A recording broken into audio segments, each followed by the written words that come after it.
So welcome everybody to the June meeting of the Board of Trustees. We'll start the meeting and we'll start with the pledge.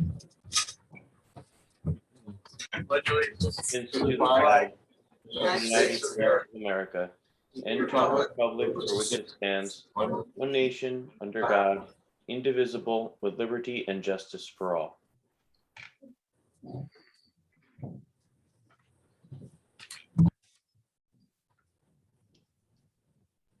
So this is the June 9th, 2021 regular meeting of the Board of Trustees. Clerk, call the roll. Here. Here. Here.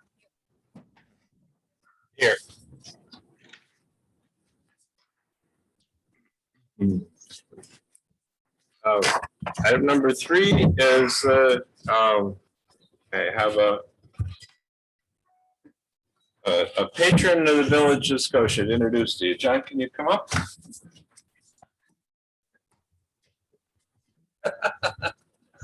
That's good enough.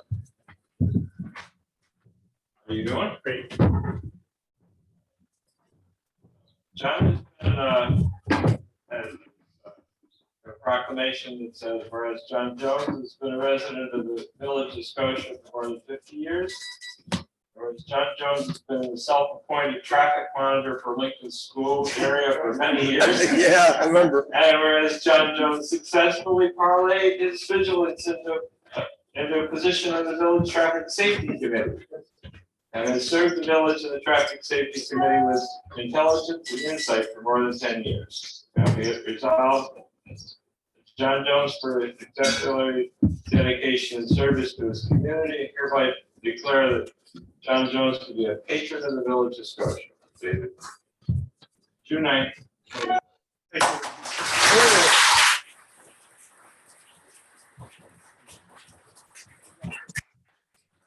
I hope your wife feels better. How many years? Thank you. Bananas? Really? I Oh, don't know. I wish I'd known that. And John used to come for every meeting too. Yeah. Remember. When I started being a trustee, and even before that. So we're happy to have him around.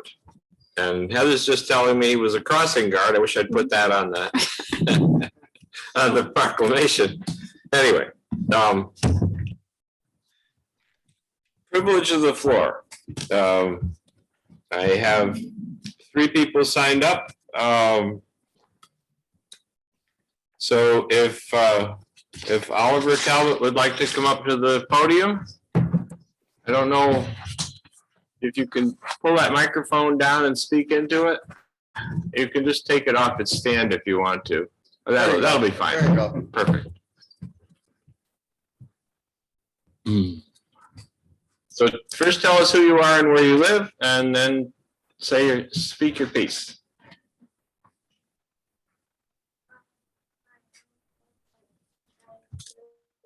Is that microphone on? Would you? There's a switch on top of it. No, pull the switch toward you. Try that again.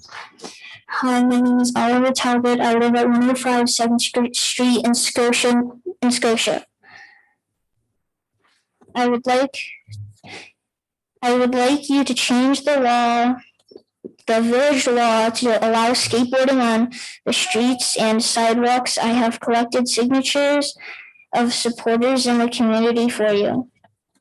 I'm 11 years old. I have anxiety. Skateboarding helps me with my anxiety. I can't skateboard legally in my town. I want a safe place for all to skate. Please allow kids in our community to skate. Thank you. Thank you.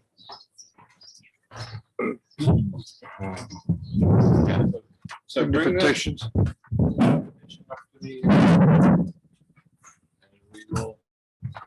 Oh my goodness, you got a lot of them. Thank you, Oliver. Yeah. Thank you. Thank you. Thank you, Oliver. You did a nice job tonight presenting that. Okay, I've got Sheila. Is it Mariano? Mario?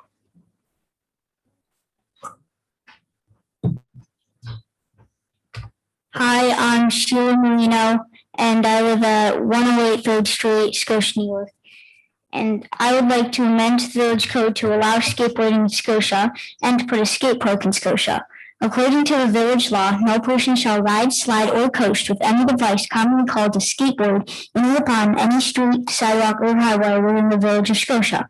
I think if skateboarding is done safely, then I don't see what's wrong with it. Most of the people I know that ride skateboards are kind and caring people. When I skateboard, I would like to not worry about the fact that I'm doing something illegal. I like riding my skateboard because it gives me a challenge in life. Right now, I'm working on flipping my board. If we put a skate park, then it would give me. If we put a skate park in, then it would give me an opportunity to learn more tricks, and it would give me a safe place to skateboard. That is why I'd like to amend the village code to allow skateboarding and to put a skate park in Scotia. Thank you. I also have a petition Okay, that I have. it's gonna bury us with petitions here. I like it.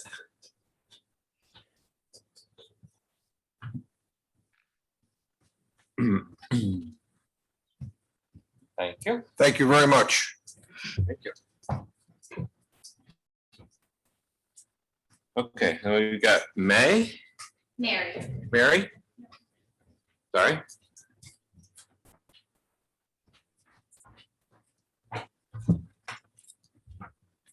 My name is Mary Marino. I am Sheila's mom. I live at 108 3rd Street. Thank you for hearing me tonight. When Sheila was little, her gymnastics coach said to me, she has the potential to be a very skilled gymnast. However, she's afraid to take risks and it holds her back. As a woman who learned through social and cultural norms to be quiet and not make waves, this bothered me. I didn't want to raise a little girl who always played it safe. I wanted to raise a daughter who is bold and brave, who takes informed risks, challenges herself, fails, and gets back up. When I was a teacher, my best writers, readers, and collaborators, indeed my emerging leaders, were those students who tried to form who tried a new form, took a stab at a book well beyond their assessed reading level, came up with the most offbeat ideas that inspired creative discussions full of depth, meaning, and purpose. They weren't afraid of failure. If anything, they were afraid of being boxed in. Today, I'm a social worker who counsels individuals with addiction. The addiction crisis is worse than ever.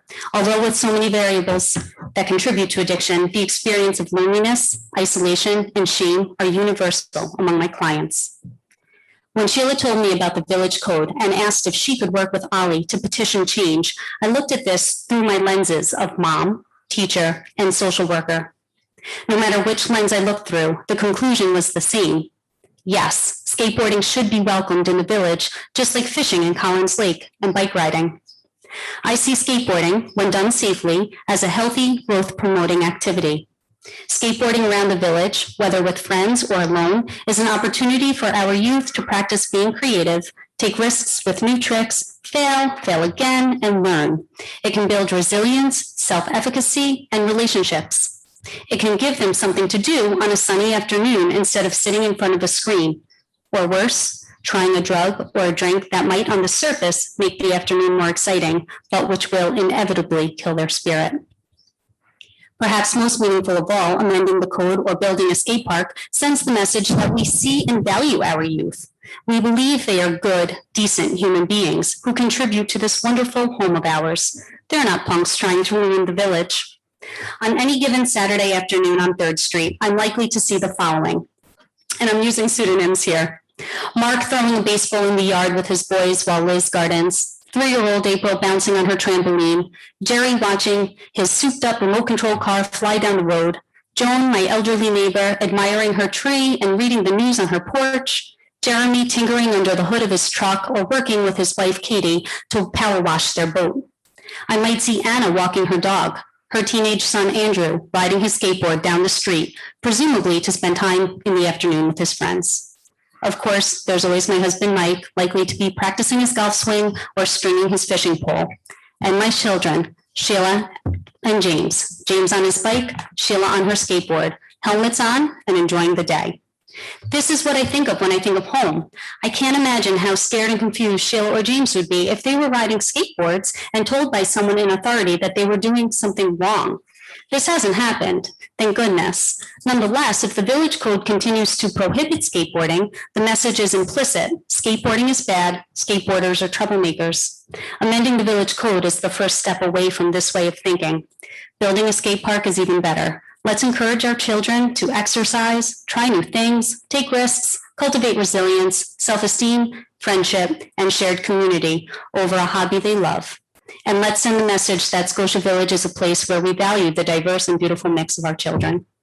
Thank you. Thank you. Thank you. Thank you, Mary.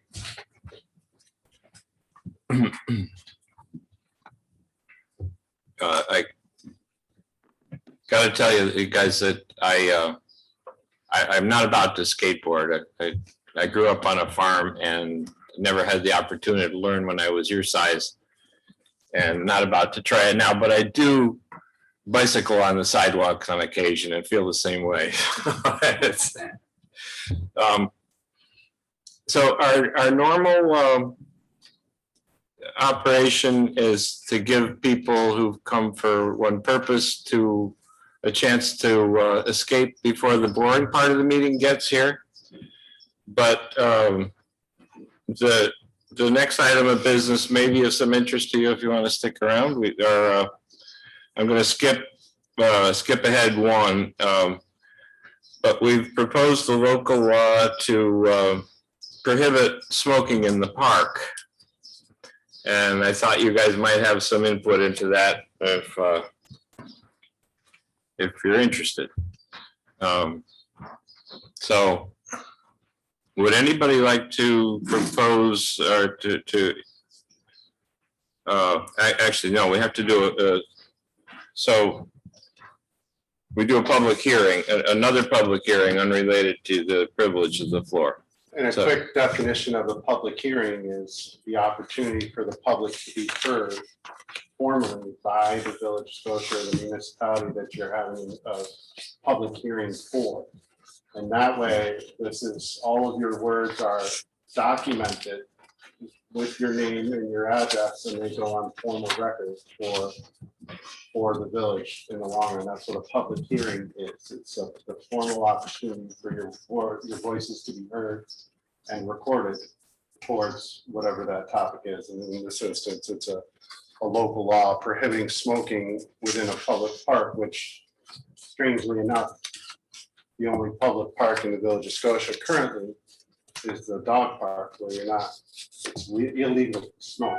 So it's kind of a housekeeping effort on our part, I would say. Especially leading up to some other public hearings you might. So is there anyone who would like to be heard on local law 2021E relating to no smoking in the park?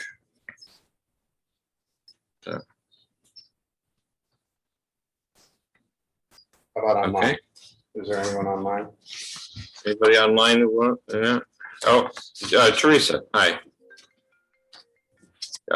If you would unmute yourself and say your name and address, please. You're muted, Teresa. Am I unmuted now? I apologize. Yes. My name is Teresa Zbretsky, and I live at 9 Genesee Court in Troy, New York, but I work for Capital District Tobacco-Free Communities, which is part of St. Peter's Health Partners on South Manning in Albany. But we provide support in Rensselaer, Schenectady, and Albany counties to local municipalities that are entertaining or trying to implement tobacco and or vape-free policies. And I saw that we'd had some communication, and I noticed that you had that on your agenda tonight.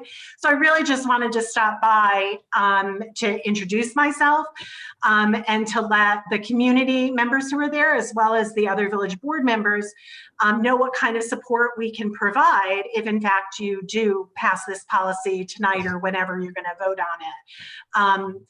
given that you're already considering it, clearly you see some benefits to that, as clearly do we.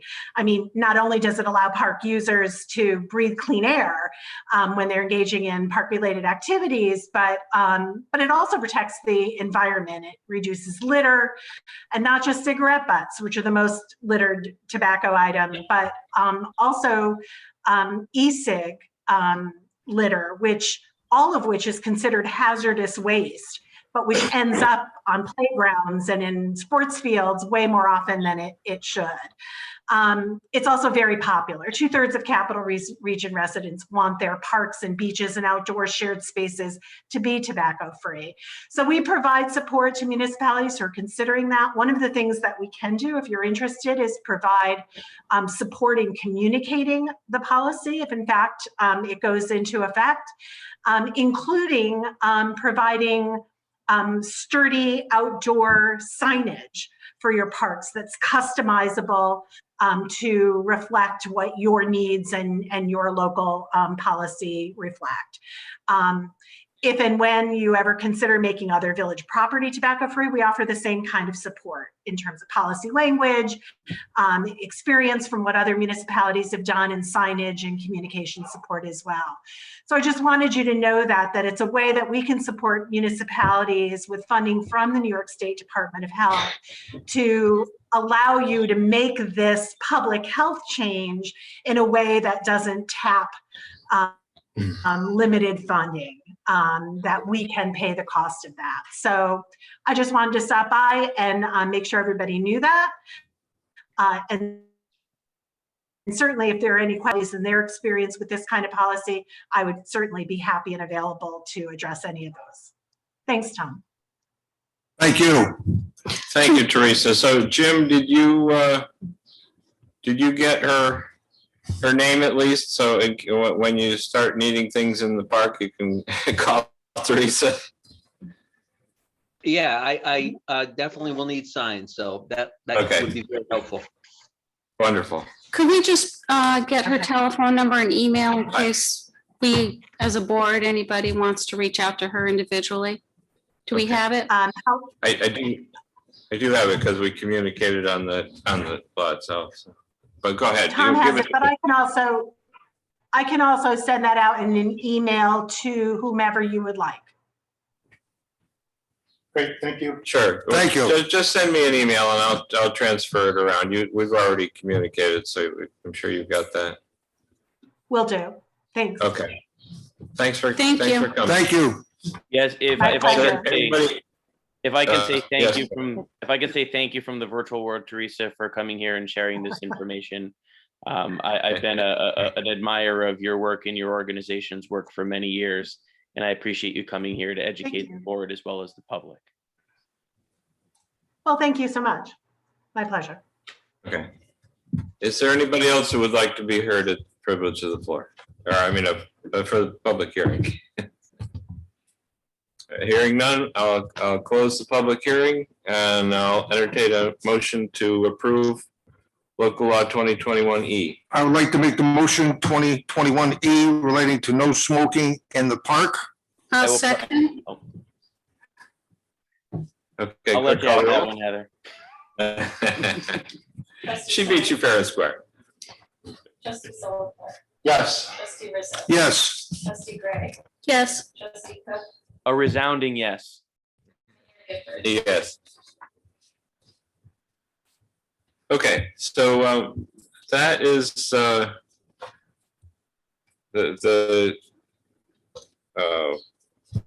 if anybody feels the need to get up and walk down the stairs now would be a good time. We have 25 more items on the agenda and they're all boring.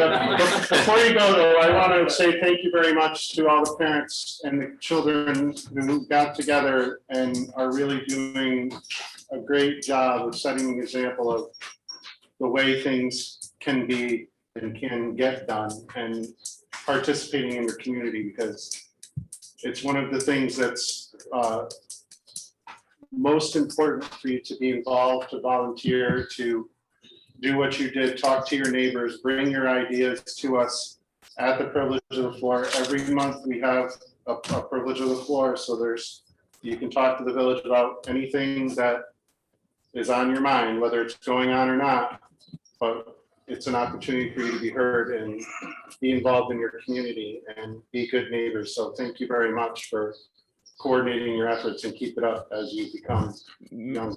and Mayor more- Gifford, can I also address the young leaders that came here today? Sure. So to Sheila and Ali, I want to congratulate you on taking a step and being a leader in our community and making your voice heard here at the village board. I want to commend also the parents for their support. Change happens when people like yourself step up and communicate with your government.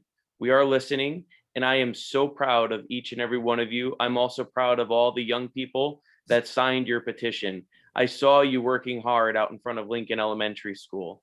I saw you talking with your teachers. I saw your teachers helping and supporting you and teaching you about the political process and the process of making meaningful change.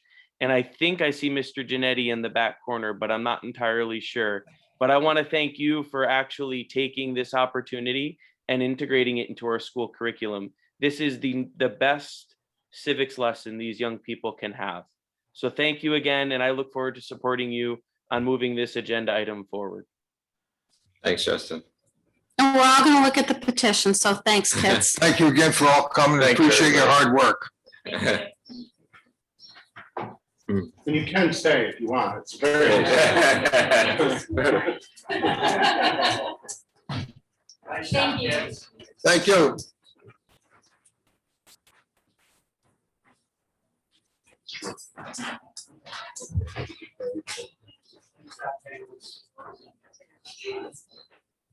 Tom, I sent you a picture Go Penguins. of Jones, Penguin Mr. Pride. Jones and you. I just Okay. texted, so you have it in case Okay, you good. want it.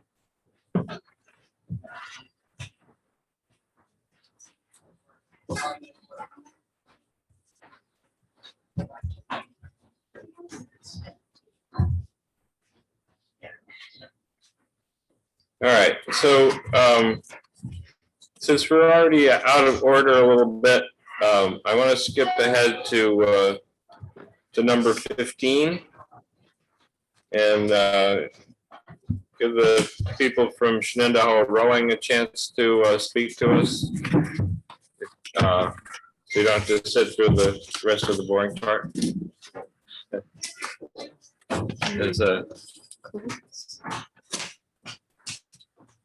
There's two different easels. It's the one here, Nancy, that is a little sturdier. If you want. Right about there so that we can see it and they can see it. I think that's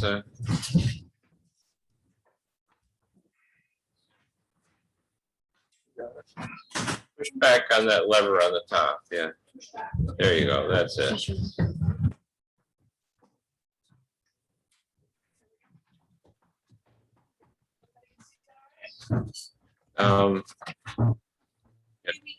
Turn it around a little bit.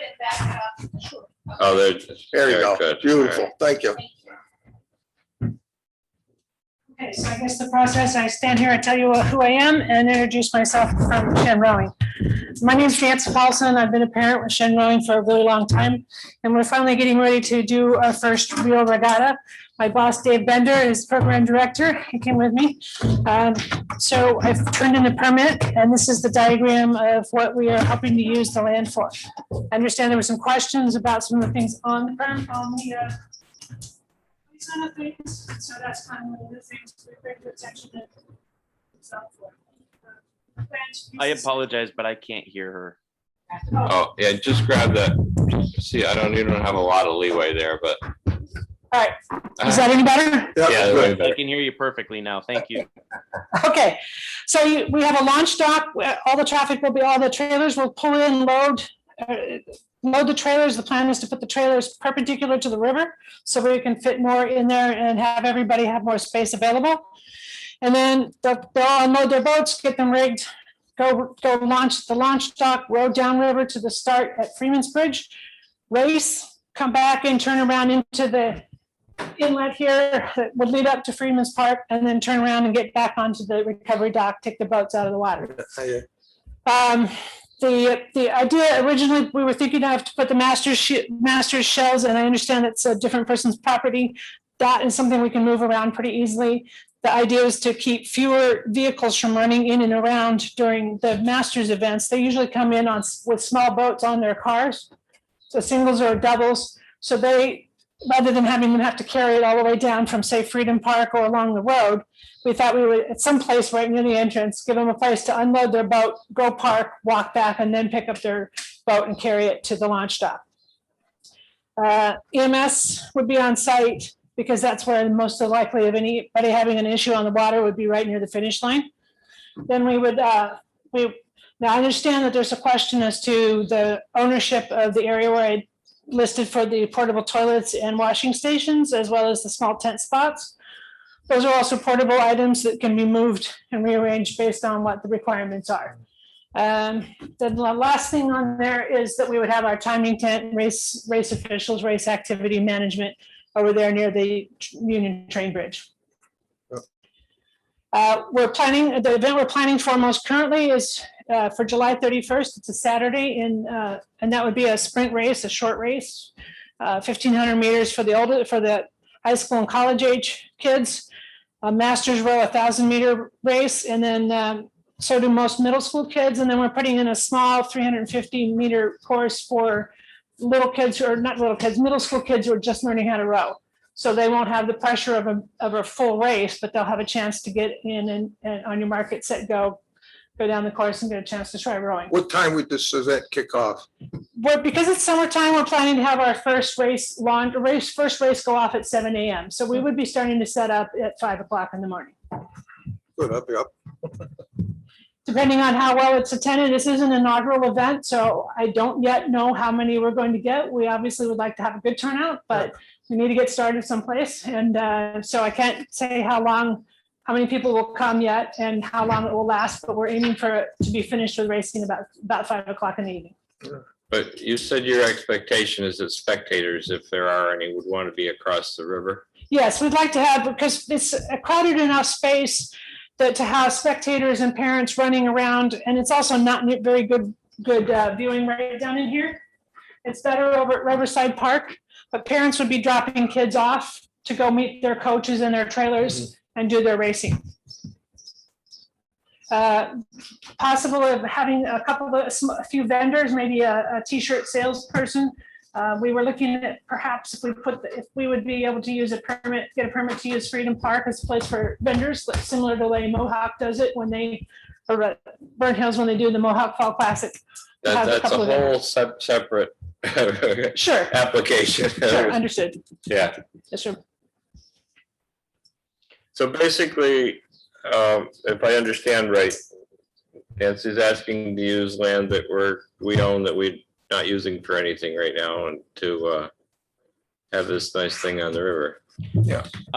I have to say I fully support this idea. I love Crew. We're a canal community. We need to embrace that heritage. Where I went to college, I had the opportunity to watch the U.S. Crew team in action on Lake Carnegie. But just a few things I have questions on is one, a parking plan. A lot of that property down along that area and street parking is residential in nature, and or private parking lots. And, so it's just making sure there's due diligence and a parking plan in place so that residents in that area know that there's going to be increased activity that day, and that in places with parking lots that are not public or municipal, specifically for selfishly the Masonic Temple, which I'm sure if you talk to people, they'll be happy to open up their parking lot for the day. It just needs to be done with permission. Secondly, it is also my understanding that to do a launch dock of that nature, permits need to be secured from Canal Corp and New York State. Are you aware of that? And do you have a plan in place to get all the necessary permits? Yes, I do. I've already submitted to New York State Department of Parks, Recreation, and Historic Preservation to do a regatta permit, which is a little more in-depth than just a small scrimmage on the race.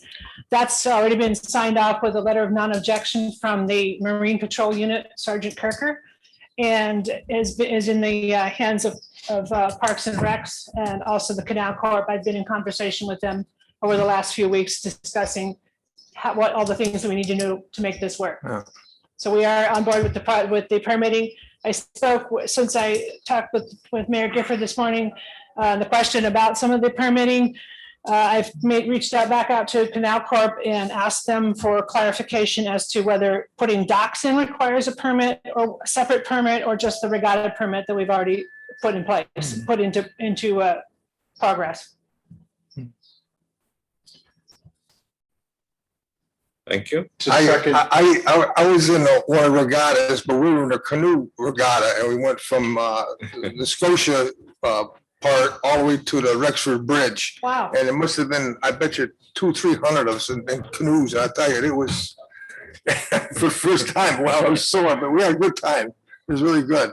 I think your plan is great. I think it'd be great if you get some PR out there, maybe the newspapers or something, to have that maybe a photographer from the Gazette or the Times Union come down, take some pictures of it, give you some publicity on it. I think it's a great plan to do, and I'm glad you choose us to help you with this, because we love to have this stuff go on. So it's nice. That's good. It's glad to hear it.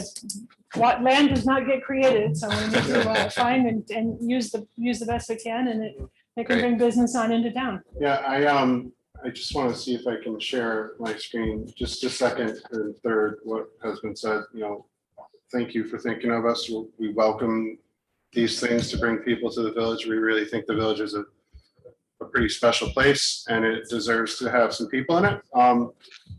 But back to the property question, there's 3 parcels that border that railroad tracks, which those 2 places, that launch, the dirt part of it is private property. The property to the north of it is Down this area? the launch dock. Yeah. It's like a dirt launch that goes in. That's a privately owned. They have a right of way from Washington Avenue all the way in to access that. They also own the other parcel, and then there's a National Grid parcel right there as well. Like I said, we would just like to make sure that those people are on board as well. I honestly don't think they'd have a problem with it. The one guy's involved with the water ski team, so I think if you contacted that U.S. water ski team, you could get that. I don't. No, she's been talking to Sir. We actually have had Surf's permission, and Dave, you could speak more to this about Surf giving us permission, and we've been doing some events there for a while now. Yeah, we've established a good relationship. Yeah, so as long as you respect the property lines back there, and there's National Grid property as well, so it's we can only control what we control, so. And you could coordinate with our fire department too, because we can also put a boat in the water in case there isn't any type of emergency out there. We'd be able to respond to you as quick as possible on the shore and on the water, so. Yeah, it should be docked right at those public docks right there. Okay, So good. That's good to know. What do you, what is your EMS, or is that what Ken was talking to you about? That was just a kind of a marker to show how we would lay things out. I have not yet talked to your EMS. I just recently started, one of our board members, or not board members, one of our member parents is a fire chief in, I want to say, Waterville or Waterford. Bill Carlson. Is it Waterford or Okay. the canal? Anyways, one of our team parents is a fire chief over in Waterford area. I'm pretty sure it's Waterford. And so he was going to make some phone calls, and that's the next thing on my long checklist of things I have to be working on to get. Yeah, our fire chief's there. I talked to a captain from the homes yesterday that was involved with you guys. That's probably. That's Bill Carlson? Yeah. Yeah, that's him. And I sort of gave him a rundown as to what's what, and I was just talking to him. I gave him my card, so you can contact me and we'll chat. Okay? Great, thank you. All right, so Maria, what do we have to do? Is there, we just have to approve the application, or what's the? Yeah, well, first of all, I think we need to clarify what we're allowing, so to make sure you know what's ours, and because much of what you have sketched out there is not village land. Okay. I have one question. So other than the trailers going in, like presumably in the morning and parking, is there any need for vehicular traffic during the day? There would be some need, some of the trailers, depending on how far away they're coming from, maybe pulling in Friday evening, because if they're coming from far enough that they'd have to stay overnight, especially with races starting as early, they might be pulling in the night before. Other than probably essential coach and parents, like bringing food in and things like that. One thing we're looking at is possibly renting a golf court to do some of the transfer back and forth to minimize other cars needing to come in to because the rowers will take off their shoes down at the launch dock, then they'll pull back at the recovery dock. That's kind of a ways to walk barefoot, sock foot. Yeah, So we are going to have to figure out a system to transfer their footwear and things like that. Yeah, because that is an issue as far as on the bike path. Well, I mean, there's a road there too. It's not, neither one is in very good shape, but. Yeah, well, part of it, that's the road, the easement Joe Surf has. You might ask if we could use that too. The other thing is how long you're going to get the permit for. Do you want specific dates? Do you want I think it was an application for a year, or do you want to do it for the rest of the season? Yeah. I put a year on it simply because we do have small scrimmages where we're doing stuff mostly down at Surf, because the small ones don't require two docks. A single dock is sufficient for small events. We are planning another regatta in October. I was just gonna say October would be a good time to do it. October there's a one in October. It's a much longer race, so we may be, but we're trying to make sure we have a place that we know we can work out of. And then in the spring, we do another smaller regatta, but that would probably be large enough to need the second dock. It's called it used to be sectionals regattas, but now it's an invitational that we invite teams to come and participate in that. That also is pretty new to us hosting it. So we're hoping to grow that. That's more of a regional regatta. It's not as big as States up at Saratoga, but it would be a good site. So we're basically kind of looking for a place so that we know that we can count on being able to set up and plan for and work with it. And then we can continue to develop it and bring the bigger business and what have you with. So. You feel comfortable? I would say one, I don't know that we're ready to approve it tonight, but we should get all the details together, review everything, and it can always be done at a special meeting if necessary. One of our work sessions. When's the first one you want to do? The first one we want to do is the 31st of July. Okay, so we have another work session this month as well that we You can. could probably put it right in Yeah. there as soon as you get the So- information from us. So Yeah. I'm not opposed to putting something on a conditions or coming back early. It's my understanding, just from being in an events business myself, waiting to another work session when your event's July 31st, that poses a significant challenge. Yes, very much so. What do you think, Tom? Want to get the information and as soon as they get it, we can do it. Yeah, I first would be our next work session. June 21st. Oh, yeah, okay. And then you talk. We just want them to compile all the safety information, the insurance information, right? Right, and we have to, I think need a final, well, I guess it's not really, our concern is our property, but also the bike path and making sure we're staying within what's in our code. So is there a way that we can pass a motion with contingencies in place that, the board approves this permit if, and then we list the contingencies that we have concern on.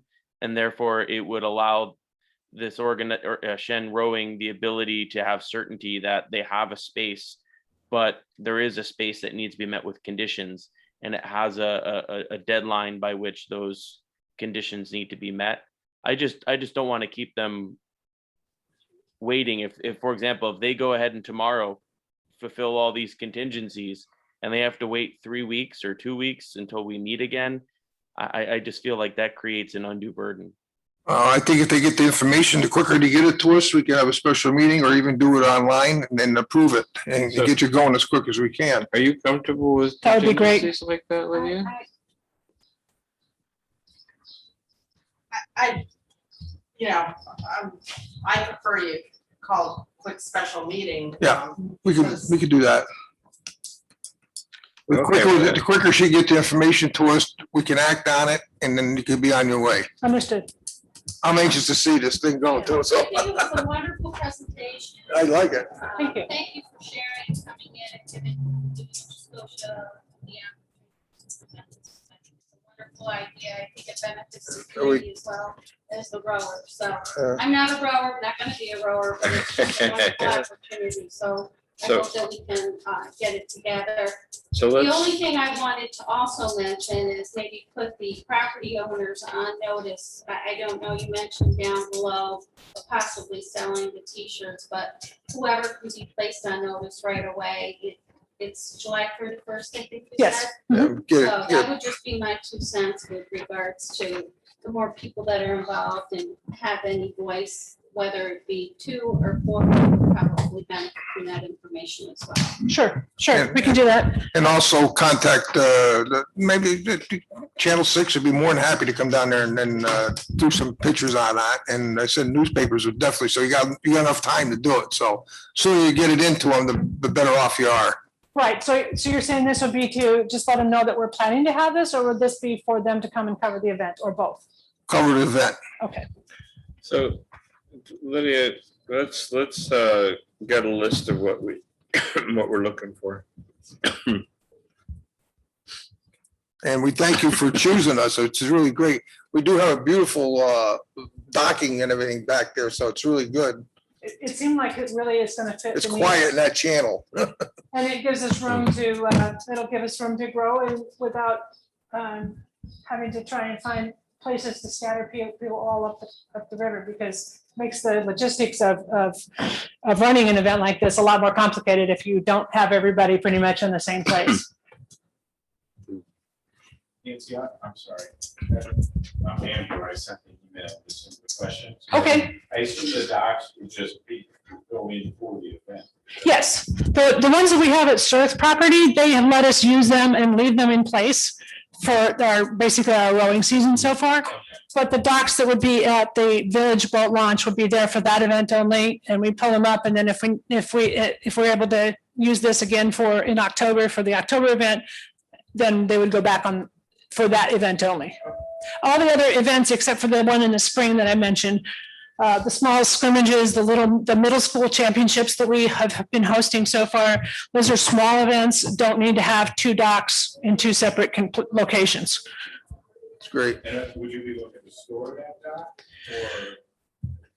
Dave, what are we doing with the docks that when we're done with the season in fall? So currently we store them at our boathouse now. So we'll float back down. What we do is we traditionally float back down. So we walk on the layer, stand over. But like between the events. So the plan is after between now and then, we'll probably pull out the water. Just do it.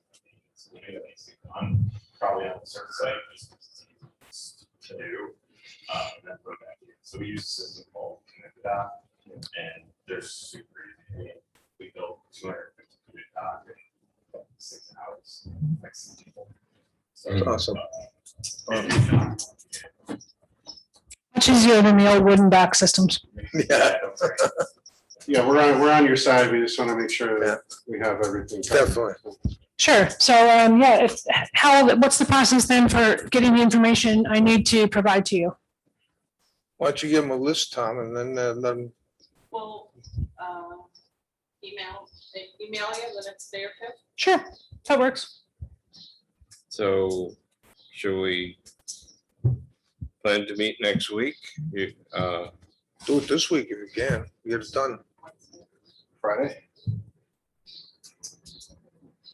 Friday is a little rough for me. Let's do Monday. 14th, is that good enough for you? If we- I can make it work. Okay, Flag Day. I'm retired, so I'm retired military, so I own my schedule and this is my new fun job, so yeah. That'd be great. Okay, Thank you. thank you. Appreciate the time. all right, so I'll set up a Zoom meeting for 6 o'clock on Monday. And I'll email that to you. Thank you. You don't have to come here.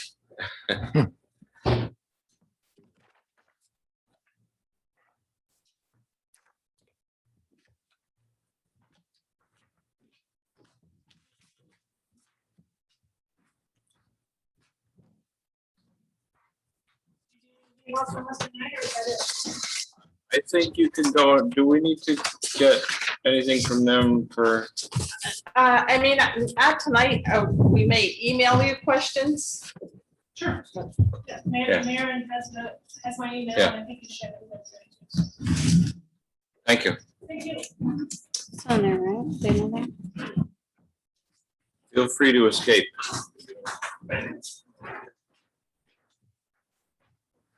All right, let's skip back to item number 5, local law 2021D. Amend the code of the Village of Scotia relating to water rate. Is there anyone who'd like to be heard at a public hearing for as to the water rates?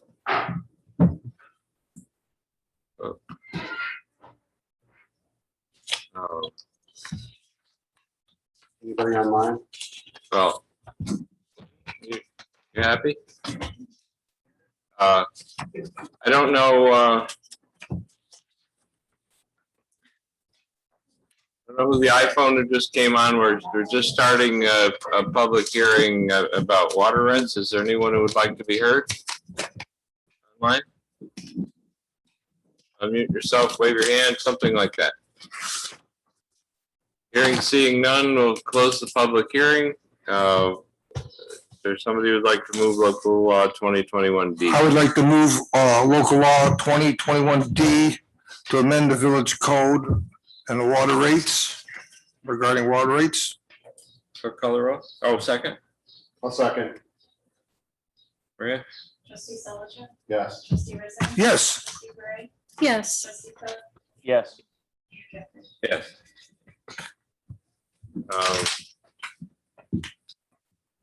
Item number 7. We have a motion to introduce local law 2021F. This is a law relating to leaving things in the street. We already have a code about that with piles of lumber and piles of building materials, but it does not include dumpsters, and I've observed there sometimes cause problems. I'll introduce local law 2021F relating to encumbrances on the street and sidewalk. I would like to second that. Call the roll. Trustee Solichak? Yes. Trustee Rizzo? Yes. Trustee Gray? Yes. Trustee Coe? Yes. Yes. So we will have a public hearing about that next month and vote on it then. Item number 8.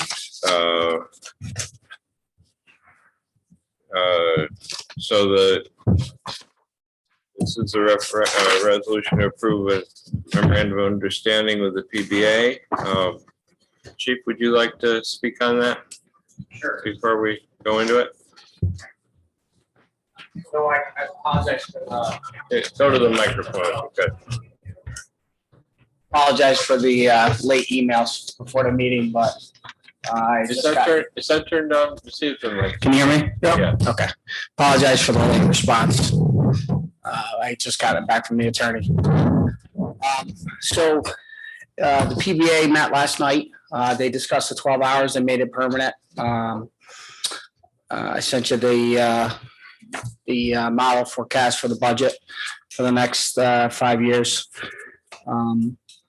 Changed trajectory a little bit with the positioning. We can talk about that if you guys have questions on that. The reallocating the funds for the position is there, and it's something I'd like to do. So the department's in line about it, and I think it'll be great for our village. Make us a safer place. Do you have any questions? Any questions about it, Chief?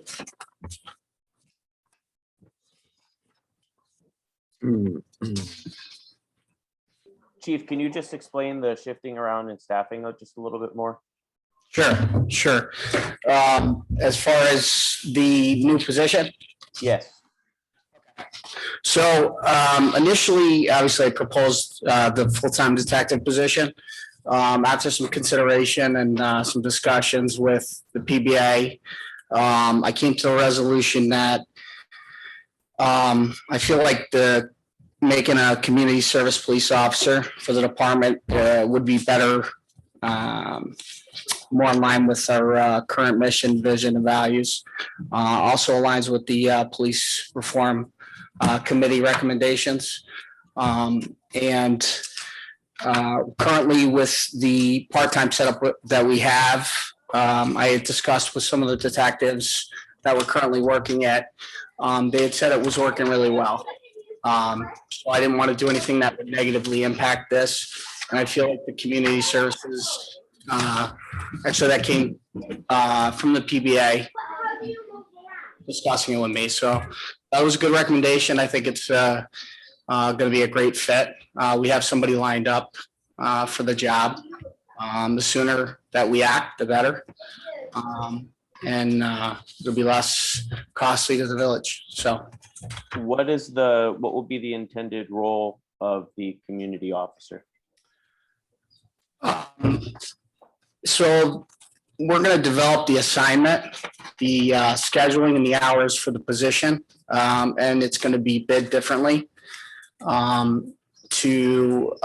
will have offset hours, and they're going to be doing all the community stuff the officers are doing now, except they're going to be more devoted to that, working with the kids, walking, biking, working with the schools.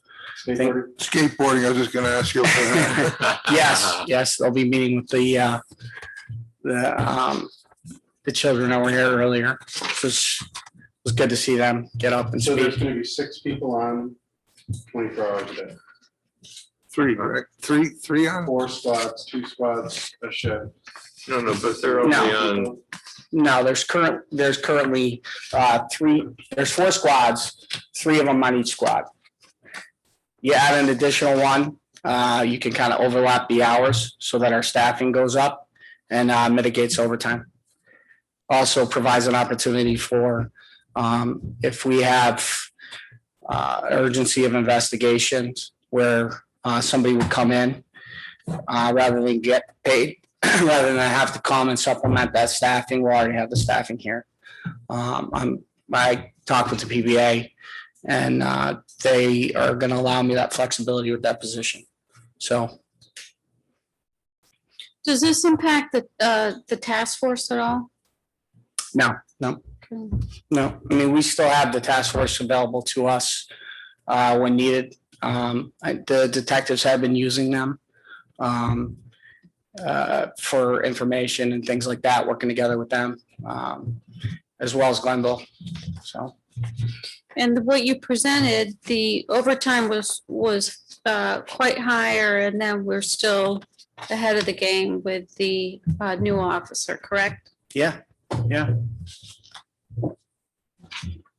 Those are my educated guesses. So Dan, how would the rotation be with the shifts? I mean, you got like the A shifts and B shifts, what do you got? Yeah, they work 6 to 6. So you have one shift working, one shift off. Okay, they just rotate. Yeah, 6 a.m. to 6 p.m. 2 days on. 2 days off. 3 days on.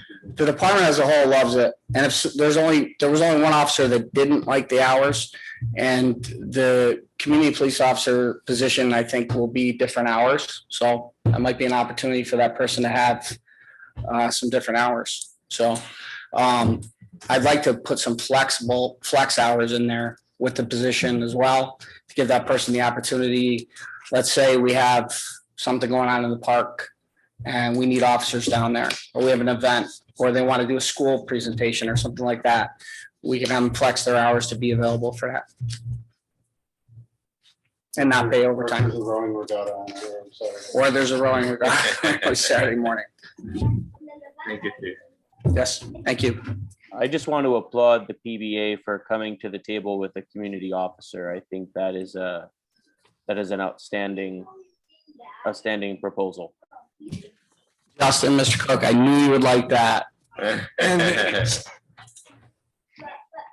on the committee, Lynn's here tonight, you know, we talked all about this on our meetings, and, you know, having more contact between the community and the officers, walking the streets, the crossing guard contact, you know, going into the schools. So this really provides a lot of opportunity with that extra officer to be able to implement those new things that I think are strong with the goals of the committee. It's almost like an enhanced DARE officer. Many years ago, we used to have a DARE officer that would do something like you had, but not as broad. Yeah, well, I think it's with this position being here, I mean, I would like to see an officer at schools. I think it's important for our kids and our community, so, I mean, I would like that as much as possible. Healthy. I think it is too. I think it's a good idea. So would someone like to move the MOU? I'll go ahead and move for the mayor to sign the resolution to approve the memorandum of understanding with the Scotia PBA regarding the alternative staffing model. And I would like that motion. Okay, clerk call the roll. Trustee Solichak. Yes. Trustee Rizzo. Yes. Trustee Gray. Yes. Trustee Cook. Yes, for community policing. Mayor Baker. Yes. And we want to thank Dan for putting a lot of hours and time into this thing, and all the guys downstairs for putting their input in, because if it wasn't for the whole group working together, this would not work. Hey, he even skipped lunch today. I know it. Yeah. Look at him, he's wasting away. But it's a good thing. We appreciate your work on it. Thanks, Dan. Thank you. Great, thank you. Okay, item number 9. Can we have a motion to authorize the mayor to sign the medical director agreement with Mary Imogene Bassett Hospital? I would make that motion. I'll second. Go ahead. I'll second. Clerk call the roll. Solichak. Yes. Trustee Rizzo. Yes. Trustee Cook. Yes. Gray. Yes. Mayor Baker. Yes. Item number 10, we have a motion to authorize the mayor to sign the renewal agreement with I Am Responding. I would like to make that motion. I'll second. Trustee Cook. Trustee Rizzo. Yes. Trustee Cook. Yes. Gray. Yes. Mayor Baker. Yes. So just so you guys know, that's the annoying app that tells you what you're going to. Who's going, part of the point. Okay, item number 11. Yeah, we need a little explanation on some of these here. So What are we at? these are, Andrew, do you want to explain them all at once? Sure. What numbers you got, Andrew? This is like 3 or 4 of them, I think. I did, I know that list. So what are we on, 11? 11, yeah, 11 through 14. Okay, so all of them are for the wastewater pump station project, which is really sort of moving along. We've got 3 contracts going on. The 4th one would be building demolition, which hasn't started yet. So number 11 is contract 4 is the electrical work. So this one's sort of winding down. So that's payment number 4, $54,000. That's a lot of the startup. So the station is running on its own. There's no bypass anymore. We're pumping. It's operating how it's supposed to. So there was a lot of work that went into getting it to that point, with the controls, the drives. We had the bypass pumping set up, which is that's all been taken down now. So that's good news. That was really the main point of this whole insanely long process. Andrew, is that all running into the main, the small main building you have there now? Yes. Everything's running right through Yes. there, right? Yep. It's back to operating how it should be, how it was meant to be. Pumping again over to the city of Schenectady. So number 11 is pretty straightforward. That's just an that contract 4.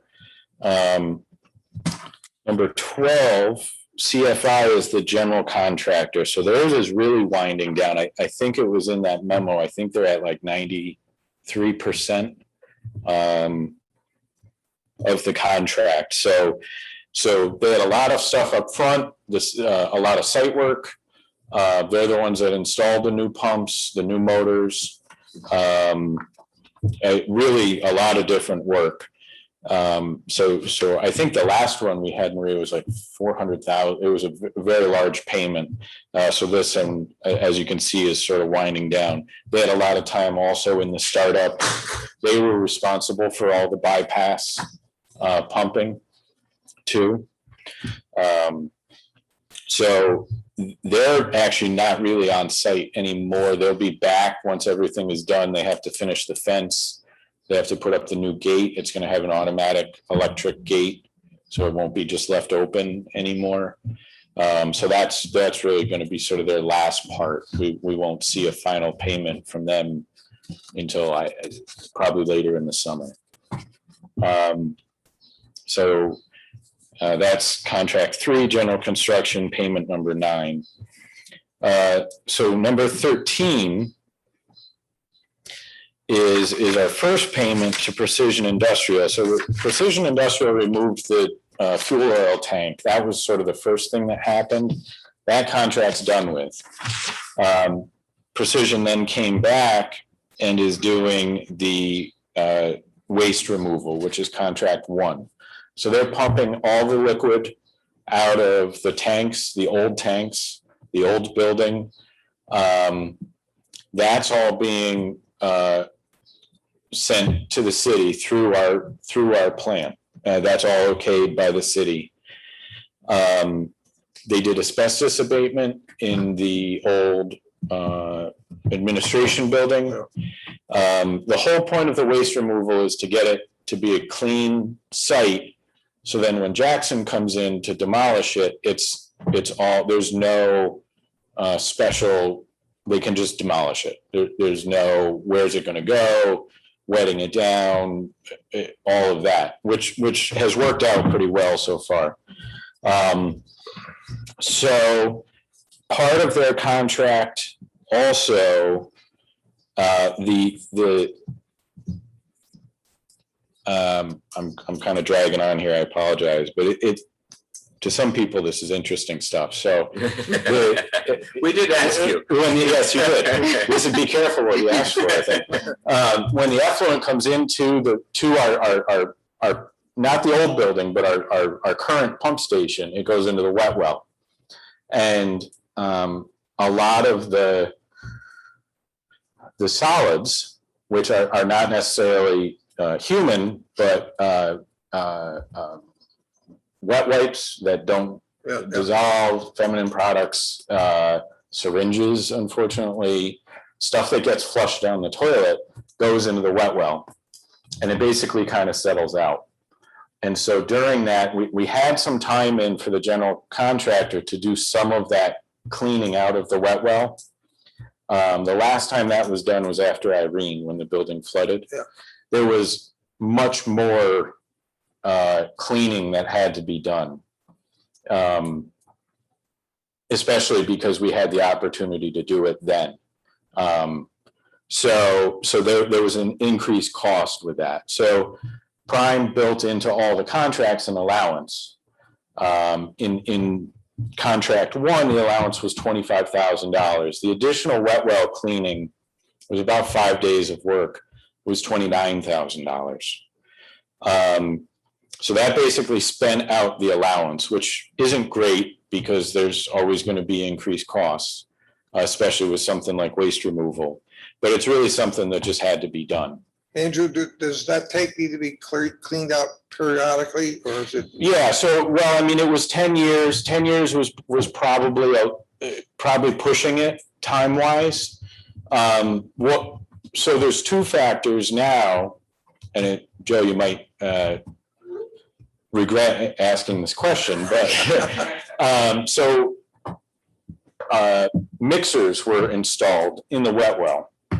And they're like boat motors. John would appreciate this, but it's just this slow rotating motor, and it basically tries to it puts all the solids in suspension instead of them just sort of making this mat of the solids that won't then go through the pumps.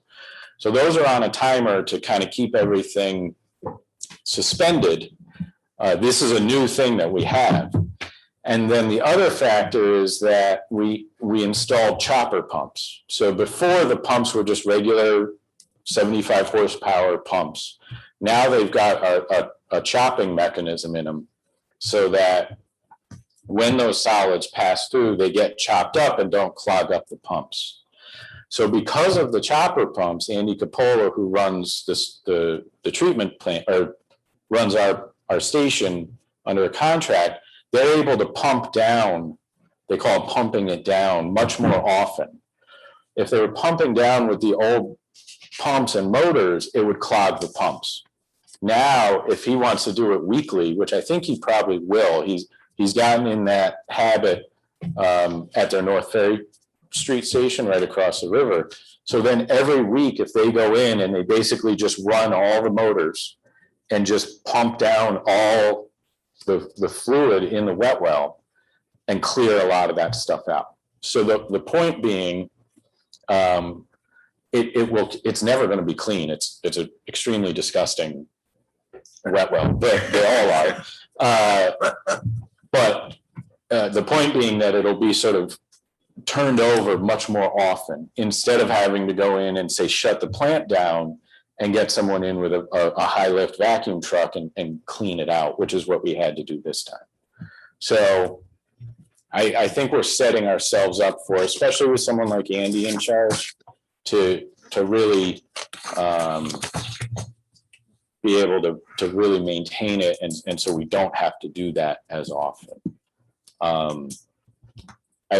I did say it was disgusting, although all of the contractors did mention that it was one of the nicer pump stations they've been in, which shocks me. I can't imagine what some of these other ones look like then, because so they're starting to take out the liquid out of the old tanks. They're working on the sludge. Some of it will have to be taken to Seneca Meadows, which was not the plan, so there will be an increased cost. If you guys remember last year, we increased our bonding amount for this project on request from EFC because they were worried about what was in the sludge. It was tested, I mean, we did all the right steps, but again, sometimes you come up with things. So I think we will see an additional change order. It will all be within the amount that we bonded for in total. And again, I mean, we're talking about, I think, a $2 million project, 2.4, I forget exactly what it is, but it's over 30 years. So, I mean, this is, if we've got a couple $1,000s here and there, we're really talking about, in the grand scheme of things, Now, those tanks are gonna be completely removed, the 2 tanks you got there? Yeah, so there's 3 tanks, and those will be demoed down to, I think it was 4 feet below grade, filled in. The walls will be demoed, and then topsoil and seed. It'll be grass basically when it's all What's your said and done. ETA on the complete project? That's a good question. I think we'll start to see Precision wrapping up at probably early part of July. I think Jackson will be there. I think it'll be like if you go out of town for a few days, you might miss it. This is nothing to them. It's a big deal for us, but for them, it's very routine. And then it'll just be site work. So I mean, I'm sure by late July, early August, I think we'll see some major changes there. So just I'll try to wrap this up, but so payment number 1 to Precision, that spends out the allowance,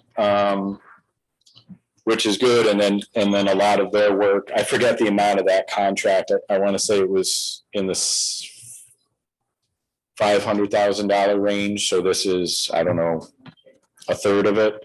And then 14 is the change order. So we had a $25,000 allowance. The wet well cleaning came in at 29. So it's changing the contract amount with Precision, increasing it by 4,000. The numbers on there. To cover the rest of that cleaning. I think we will have another change order down the road as they start to remove some of the sludge. But we'll deal with those, once we know those numbers. Good. So. Thank you very Is all much. of the discussion done about the roof and its removal? I would ask the mayor on that. Is all the discussion done about the roof? I haven't had an update on where it went. But that's kind of between we're involved, but that's sort of between the. It's not something we want to hold payment on. None of this would. In your opinion, would be related to that. No. Okay. Yeah, that would be down the road. So. Okay. Yeah. But it's more between them and Jackson, right? Yeah, I mean, it's really between Precision's asbestos subcontractor and Jackson for the value of the roof. And then the village and sort of why did it happen and that discussion that we had before. So. Right, I just wanted to make sure that it's resolved to everybody's. Because obviously I we're think not we're- involved in the day-to-day of it. And if Yeah, no, I think change we're- order for something, then. Yeah, no, the change order is based on work that happened in the, it was basically additional work to get that wet well cleaned out. So. Thank you, Andrew. Thank you, Andy. Thank You're you. welcome. Anytime, I'll obviously be able to talk about it for quite a while. So does anybody mind if we do these all at once and vote on them as a package? I'd like to make a motion to authorize the mayor to sign payment number 4 for O'Connell Electric, payment number 9 for CFI Construction, payment number 1 for Precision Industrial Maintenance, and resolution authorizing change order number 2 for the Village of Scotia wastewater treatment project. Yes. Yeah. Okay. So is there a second? I'll second. All in favor? Aye. Aye. Okay, so Justin, want to make a separate motion for 14? Okay, I'd like to make a motion of a resolution authorizing the change order number 2 to the Village of Scotia wastewater system improvement project contract number 1, wastewater removal. I'll second. All in favor? Aye. Aye. Opposed? Okay, item number 16. Can we have a motion to, or a resolution to change the summer hours from July 6th to? I make that motion. I'll second. All in favor? Aye. Aye. Opposed? Item number 17, mayor's comments to the board. So we have the village-wide garage sale back coming up this weekend. And then the week after that, that's on Saturday. The week after that on Sunday is Cruising on the Avenue. And they've been working on it hard, so I hope we have a good show. It looks, I'll give a report on that. okay. The DPW guys with some help from the fire department got the docks in on Monday. It was a pretty interesting site. We already have a boat on one of the slips already. We had, That's another thing I could discuss. If we had, one time, a little folder that explained our docks and what we charge and everything. yeah, If you have any more of those left over, I would like to get them and, along with the Freedom Park, schedule that they gave me, I will run them down to the Waterford Visitor Center and make sure that they have them down there. So the boaters coming So, upriver have a place what to did we dock. have and where did we get it? It was it was like a small fold. Do you know who put it together? Chris put it together when he was mayor. Oh. If you have them, they make copies from them. I will be going down there probably sometime next week with the Freedom Park schedule. I would. Do you have love any to bring idea, them Maria, down. where that might be hiding? It's, okay, yeah. Yeah, I used to bring them down there. I'll look on the computer and see if I All can right, find yeah, it. if you find and make copies for me, I'll be more than happy to run down there and put it in the business. Hmm? The procedure would need to be updated. Updated, Sure, yeah. of course. Yeah. Thank you, Tom. So I wanted to add a little bit to the sewer pump, but Andrew gave me a tour of the new station. It's just amazing. You go in there and you go down, feels like 50 feet or so, down below the river, and there are these huge pumps sitting there making very little noise and looking very Intimidating.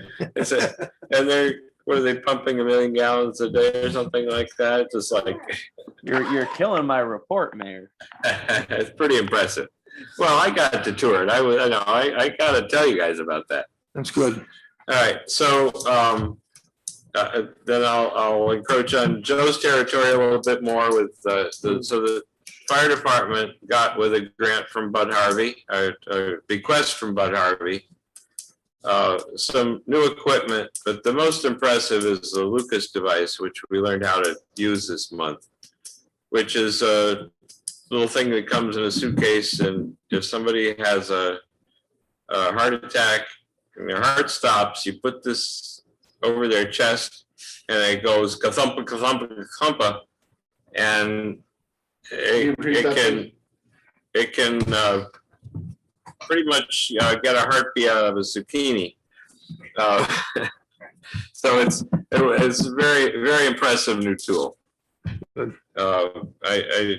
None of the trustees made it there, but last weekend we had a live burn drill and it was hot, but we had a very good drill up at Saratoga burn tower. That was nice. We have received, and they're in the process of outfitting a new police car. It's a hybrid this time. I kind of twisted Dan's arm a little. So we'll see see if we can save some gas for that, but that should be ready pretty soon, isn't it, Dan? So, Is it a Prius? So the last thing I've got is the Freedom Park schedule was made public this week, and I know, it's in the paper. it was in the paper. I got mine, and that's pretty exciting. They got a full schedule and looks like some good stuff. Also Justin's Crescendo project seems to be working nicely. I went to the first Electric City chorus practice and talked to some old friends of my father's. It was nice. I think they've been using that. So Anyway, that's my report. So correspondence, liaison, special committees. George? I don't have a lot to, the village garden is ongoing, and I'm of course behind on doing some things down there, so if I need to catch up on that. I don't really have a lot. It's been a crazy busy month for everybody. You know, lots of things going on. Planning board. We are looking at another opportunity for the facilities project as well. So stay tuned on that.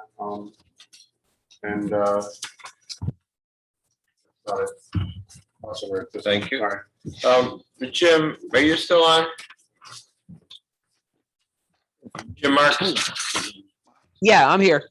I had a request last week well, I was thinking of it, would it be possible to run the water line over into the corner of the dog park from where we are now?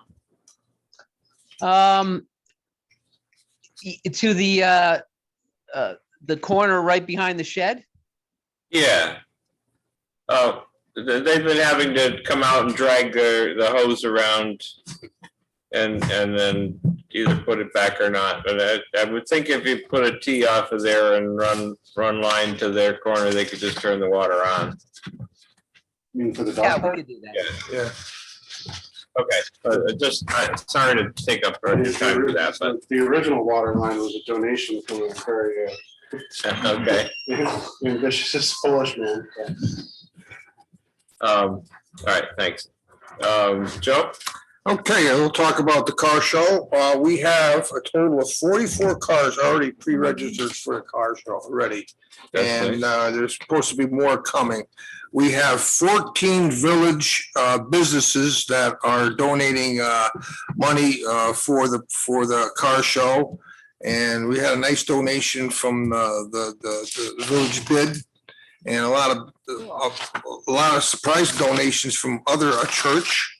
And JT's Cafe is a new one. Lydia's firm donated some money for us. And the normal ones, Frank and Son, Eric's Body Shop, and the list goes on. And it looks like it's growing. A lot of people are really interested in getting their cars ready and getting them out there. So if the weather holds, we should have a lot of vehicles out there. We've got events for the children. And so they can have something to do. The Turf Tavern will be open up for their tent in their parking lot. The tap room will be open. And also the barbecue store will also be open, and there'll be music playing over near the music store. And we have talked to a number of store owners in the village. The comic store will be open, I believe, and the 2 skateboard stores will be open also, along with everybody else. So we're looking to have a real good time, and everybody's looking forward to it. Going back to the other parts of the county is starting on their projects this summer, the ones that they had last year. They're starting, there's some street improvements they're making. And they ought to be having a pat in the back, because Schenectady County is the first county in the state of New York that had almost the highest vaccination percentage in the state of New York. So they should be proud in doing that. The county building is open. The only thing I do is just call and you can get an appointment real fast to get right in there if you need to. And they're doing some renovations to their building, cleaning up some department areas and redoing them. And that is about it.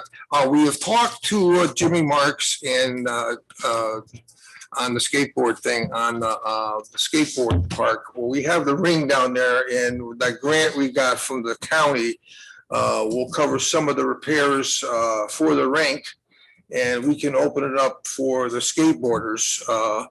And we're looking into that part of it right now. Unfortunately, we don't have enough money in the budget to buy the jumps and stuff. I checked with the town Niskuna because they had a skateboard park, but they sold all their jumps and stuff. So I figured maybe we can get a deal from them, but they got rid of them all. But they could probably hook me up with somebody that sells some used stuff that we may be able to purchase, or maybe they could do a fundraiser and we could raise some funds to put that in there. We also are looking into the rules and regulations of if we do go ahead with the skateboard arena that is down at the park. And we want to make sure that it's followed. And we spoke to the police department. They would be willing to go over the safety of the skateboarding, helmets, elbow pads, knee pads, that type of deal, to make sure that they're skateboarding very safely. And that's one of the reasons why we want them in that arena. So make sure that they don't have any problems with incidents with cars. But that's moving along pretty good. Jim Marshall's he's replacing some of the outside panels. And it looks like it's getting ready, and we hope we'll get a due date when we can open it up to the skateboarders. That's all we have. Okay. Heather? Thank you. Report from the clerk's office. The tax bills are out. You can submit your payment either by mail or in person. And just a reminder, the summer hours are from 9 a.m. to 4 p.m. A report from the town. Good news, things seem to be slowly opening up, so I'm sure everyone's happy about that. There will be entertainment in the park. There's going to be bands in the month of August, and then in the first week in September, there will be a movie. So more of that to come in the upcoming weeks. Report from the police department. I had a nice meeting with Chief Harrigan and a lot of good things going on. June 27th, save the date, board members, there will be an invite, June 27th from 2 to 5. There will be an award ceremony for the police department that will be held Zone 5, the Regional Training Academy on Erie Boulevard. And it's my understanding all the board members will be invited to that. So just want to put everyone on notice, follow up with Dan or myself in the upcoming What was the date on weeks. that, Heather? June 27th from 2 to 5. That is a Sunday. Also, the park patrol has started. Trustee Cook, maybe you want to pay close attention to this. I know this is a topic that you're in tune with. 3 part-time employees I would like to welcome. Kyle Ostrander, Michael Beals, and Dan Keenan. These are part-time positions. They did start on May 27th. They will be employed until the end of August. And they are working with Sergeant Brady with working on a park guards log with them. So I'm sure I'll follow up with Sergeant Brady and have more to report on our next meeting. Just so everyone knows, the park guards will be present Monday through Friday from 6 to 11, and on Saturday and Sunday from 12 to 6. And primarily their job functions will be to enforce parking. They will be walking through the park, and they will be working with the officers that are on duty with those specific time shifts. So any concerns with people in the park, there will be park guards, and that offers a sense of security, and that's also in line with our police reform recommendations. Let's see. Also, again, the summer hours for the police department, again, are 9 to 4, but as a reminder, we do have the red box out there if anyone needs some emergency follow up with any incidences. And I think that's about it. So thanks again for all the department heads and the employees in the village. We appreciate all the fine work that you do, and keep it up. Thanks. Thanks, Heather. Justin? I actually I want to begin with just asking a question. Will the park guards also be responsible for enforcing village code regarding permits for gatherings of 20 or more? We Chief haven't here. talked to them about that yet. They don't have any authority. No. Okay. All right. So anyway, I'll start first with DPW. I just have to say our DPW team has been incredibly busy throughout the month of May, doing a variety of tasks. You might notice on Alexander and North Reynolds, prep work underway for paving. That'll begin shortly. So they spent a lot of time prepping the road to be paved.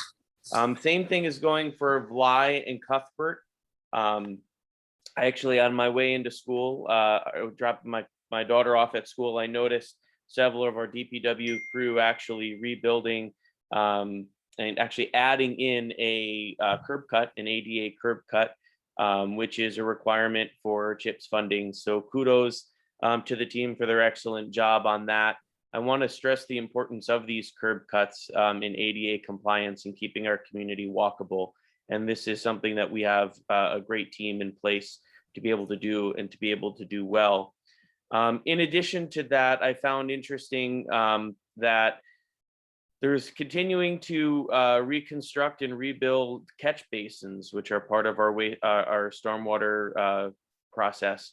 And a 20-foot section of a collapsed storm sewer main was replaced. Again, these are all day-to-day infrastructure projects that are important to maintain our roads and our community, and our DPW team is on it as always.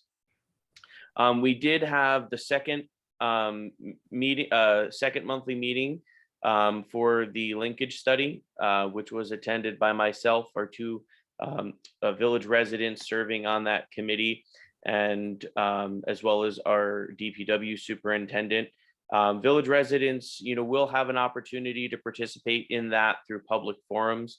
So I encourage everyone to keep your eye out on the village website for information about that. It does sound as though as part of that project that an information website will be created for village residents to get and gather information. Along those same lines, I did want that the mayor was talking about. I too had the opportunity to walk through the renovations of our sewer treatment plant. I was actually surprised how clean it was. I was surprised how much it did not smell. So for those who live around there, you'll be happy to know it is a great facility doing what it needs to do. Sewer is just something we cannot shirk our responsibility on. And the infrastructure improvements that have been made with this project bring our wastewater treatment plant into the 21st century, which is the first real significant renovation it's had since the 70s. So this is much needed and a good investment. I will say the grinders I actually found to be really fascinating. And I, like Andrew, now enjoy talking about wastewater engineering, which is I never thought in a million years as a music major I would enjoy. But things that we think of as flushable really aren't flushable. And it takes a good wastewater pump station to be able to break up all those non-flushable flushable wipes. So that was great. Thank you, Andrew, for your detailed run through on that. In case anyone is wondering, that pump station does pump 1,221,000 gallons of sewage per day just in the month of April. And on average, our pump station, our water pump station off of Spring Road, pumped about 1,281,258 gallons of water per day in the month of May. I also want to take a moment and thank Andy, as well as Kathy, for providing exceptional leadership while Andrew was away for the 2 weeks on his leave. So sad to say for Andrew, you trained them well. You wouldn't have known that Andrew was gone. Their leadership was really well put, and congratulations and thank you. I do want to say it is spring. Lawns are growing fast. And there were long grass citations. It is in village code that grass lawns must be maintained. Now, it's also important for village residents to understand that when you receive a notice, it is not a fine. It is a notice to mow your lawn. If the lawn is not mowed, then the village will mow it for you. However, you will be billed for the labor, and then a fine will be levied, but that gives you a week to be able to maintain your lawn. And that is a village code that has been on the books for many, many years. And it is, obviously something that is important to quality of life in the village. It's also a way that we are able to enforce some of our vacant property law that is there. I will say a significant number of village residents, if you do get a notice, very rarely will it end in a fine. According to the DPW report, in the month of May, 97 properties were cited for high grass. One property was actually cut by DPW employees. So this whole mechanism of notifying the village resident is working. The village resident will take care of their property, and this is not an opportunity for the village to be in the lawn cutting business. In fact, we do not want them to be, because as you can tell from my report, there is a lot of critical projects that they are working on. So I encourage anyone who has questions or special circumstances, always reach out to our village employees.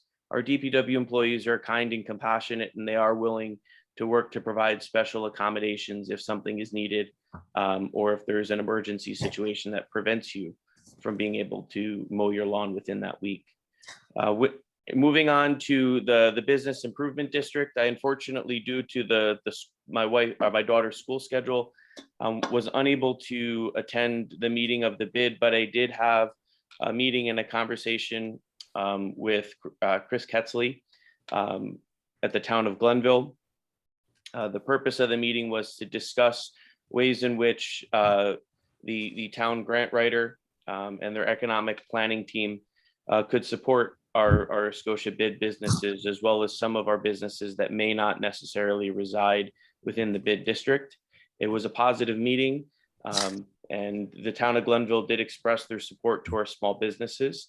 I do want to take a moment to thank the town of Glenville, for supporting some of our small businesses, with loans and grant opportunities that were supplemented by what we as the village were able to do as well as all the funding that did come through the state, as well through the federal government through PPE. The zoning board of appeals did not meet. We haven't had any planning, but I do want to take this opportunity to update that the short-term and transient property legislation that I've been working on with trustee Solo Truck is nearing a point where I am going to be presenting it to the zoning board of appeals to get their feedback. They are an integral part in issuing what could be a special use permit to allow a residential property to be used as a owner occupied short-term or transient rental. It's important to realize that how without such legislation, non-owner occupied businesses and buildings are able to take advantage of loopholes in village and state village code and state law to operate commercial properties in residential neighborhoods. So I'm hoping within the month to be able to present drafted language to the board for consideration, and I eagerly await public forum sessions as well as a public hearing on this to get the public's feedback and output. And lastly, but not least, as the marriage officer for the village, I think it's important for us to recognize Pride Month. Pride Month is not a holiday. Pride Month is a month-long celebration of the dignity and equality of the LGBTQ community. My cousin actually got married to his husband the day it became legal in New York State, but it wasn't until 2018 where that marriage was recognized by the federal government. And until there is legislation, either in the federal system, those marriages, still are at the whims of the court. And I think it's important for the village to be in a position to tell members of the LGBTQ community that there is a place for them to get married in an inclusive service and an inclusive ceremony, and to be recognized by the Village of Scotia. And I want to thank Mayor Gifford for allowing the pride flag to be flown on Village Hall above the main door of Village Hall. So thank you for that, and I yield back. Can I just add one thing? Just two quick things. I agree with Trustee Cook with regards to concerns about the grass. There's been a lot of social media concerns. I do not know specifically the parameters and what conversations took place, but we're the DPW and Lewis, we're here to help. And, we do have codes on the books, but if there is a circumstance, just please reach out. It's better to voice it here where we can work with you as opposed to putting it out there on a site. All of us may or may not see it, even though we're tagged or our name is mentioned. My name has been on there. Just Trustee Cook's name has been on there. I think Trustee Solotruck and Mayor Gifford. I haven't seen your name too much, Trustee Rizzo, but it's better to come and speak with us. The clerk's office is open, or make an appointment with Lewis or whatnot, rather than addressing it on social media. By all means, go ahead if you want to address it on social media, but if you want to be able to productively resolve it, I think it's just best to come in and talk to us, because we're here to help. We're not here to criticize. We're not trying to make life difficult for anyone, but let's all work together and follow the code. So the only other thing I want to add, and I forgot, and I apologize, we have a new hire at the police department, Tyler Malagisi. He's doing a great job, I hear from the chief. So I want to commend him on that, and he will be graduating on August 31st. He will be into field training, and he'll be placed radar and service training on July 14th and July 15th. So watch out. That's all I have to say. Thank you. Item 19, departmental reports. Can I have a motion to accept? I make the motion to accept the department reports with thanks. I'll second. All in favor? Aye. Aye. Item number 20, budget adjustments. Can we have a motion to do the budget? I'd like to make a motion to make all necessary budget adjustments. Thank you. A second? I'll second. All in favor? Aye. Aye. Item number 21, can we have a motion to pay the bills? I make the motion to pay the monthly bills for the Village of Scotia. I second. Quick call the roll. Trustee Soldier, Yep. Trustee Rizzo, Yes. Trustee Cook, Yes. Gray. Yes. Mayor Gifford. Item number 22, can we have a motion to approve the May 4th meeting minutes? I'll make the motion to approve the minutes of the May 4th, 2021 Village Board of Trustees special meeting. I still second. All in favor? Aye. We have a motion to approve the May 12th meeting minutes. I make the motion to approve the minutes of May 12th. I'll second. All in favor? Aye. A motion to approve the May 17th special meeting. I'll make a motion to approve the minutes of the May 17th, 2021 Village Board of Trustees special meeting. I'll second. All in favor? Aye. Aye. A motion to approve the May 26th special meeting? I'll make a motion. No, she's got it. I'll make the motion to approve the minutes to May 26, We'll give 2021. it a second, Justin. Village I'll Board second. special meeting. All in favor? Well, I'm Aye. before you're done. Aye. Can we have a motion to approve the minutes of the May 28th special? I'll make a meeting? motion to approve the May 28th meeting minutes. Okay, second? Second. I think Joe got it. That's fine. All in favor? Aye. Aye. Does anybody have any new business? We have a motion to adjourn. So be it. Thank you, everybody. Thank you, Tom.